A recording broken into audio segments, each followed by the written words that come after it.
আপনার চেহারা উজ্জ্বল করবে, কি আপনার জন্য আপনার চেহারা উজ্জ্বল করবে। এরপরে আমরা যেটা করি সেটা আপনাদের ভুল হয়ে যায়। আমরা আমাদের সন্তান একসময় আমাদের ঘরের মধ্যে সন্তান হতো, কিন্তু এখন মেডিকেল ক্লিনিক তারপরে বিভিন্ন কিছু হয়ে যায়। ঠিক আছে, সন্তান যখন আপনি ঘরের মধ্যে তখন আমাদের মতো তাকে আপনি আদান দিত, একামত দিত, কিন্তু মেডিকেল হওয়ার কারণে এখন আদান একামত কোনো কিছু নেই।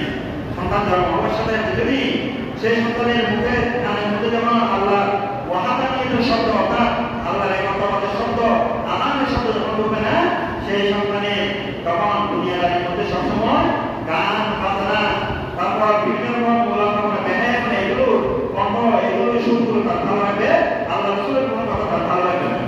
আজকে কোনো হুজুর সন্তানদেরকে এত ওয়াজ শুনতে বলি, যাইতে বলি, ওয়াজ করতে যাইতে বলি, কোরআন তেলাওয়াত শুনতে বলি, কোরআন তেলাওয়াত করতে বলি, কিন্তু করে না, কি জন্য করে না?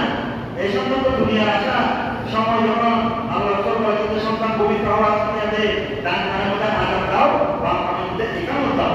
আমরা তো সেগুলো বলি না, আমরা এখন মেডিকেল করতে হয়, কে কোথায় কে আছে কোনো খবর নাই, সন্তান হয়ে গেল বাইরে নিয়ে যান। আপনার ওই মেডিকেল করতে আপনি সন্তানের মুখের মধ্যে যে আপনি ভূত বুঝতে হবে কেন, ইনসান বুঝতে হবে না, আপনি প্রথমে হিসেবে কাজ দিতে জানেন না। আমি কে কাজ দিতে যাই না, কাজ দিতে যাই না। আমার সন্তানকে আমি ঘুরে দিয়ে সামনে হাতে টানা টানা দিয়ে দিলাম, দিয়ে দিলাম, বাম কানের মধ্যে দিয়ে দিলাম, তাই দিয়ে দিলাম।